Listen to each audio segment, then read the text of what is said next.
பக்கத்து வீட்டுல இருந்து சாம்பார் தாளிக்கிற வாசனை வந்தா அந்த ஒரு நொடியிலேயே அந்த வாசனை உங்களோட பழைய ஞாபகங்களை வரவழைக்கும். உங்க பாட்டி வீடு, அந்த சமையலறை, பாட்டி சமைச்ச சாப்பாடு, ஏன் அந்த காலத்துல நீங்க உணர்ந்த சந்தோஷம் கூட ஞாபகத்துக்கு வரும். இதுல ஆச்சரியம் என்னன்னா, ஒரு சில நொடிகள்ல இது எல்லாமே நடந்துரும். இது மாதிரியான நிறைய சம்பவங்கள் நம்ம வாழ்க்கையில நடந்திருக்கும். ஒரு வாசனை எப்படி இவ்வளவு சீக்கிரம் நம்மள பல வருஷங்களுக்கு முன்னாடி கூட்டிட்டு போகுது? இதத்தான் ப்ரூஸ்ட் விளைவுன்னு சொல்றாங்க.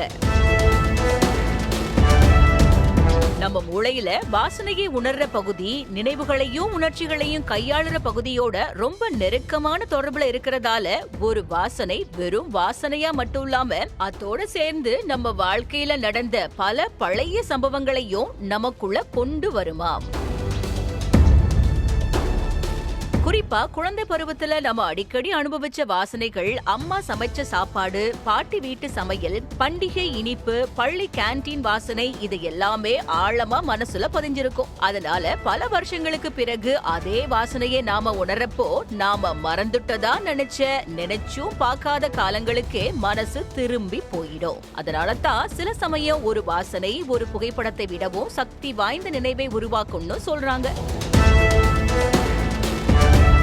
அடுத்த தடவை உங்களுக்கு திடீர்னு பழைய நினைவு வந்தா கொஞ்சம் கவனிச்சு பாருங்க. ஒருவேளை அதற்கான காரணம் நீங்க பார்த்ததுல இல்ல, நீங்க முகர்ந்ததா கூட இருக்கலாம். உங்களுக்கும் இது போன்ற அனுபவம் நடந்திருக்காங்கிறத கமெண்ட்ஸ்ல சொல்லுங்க.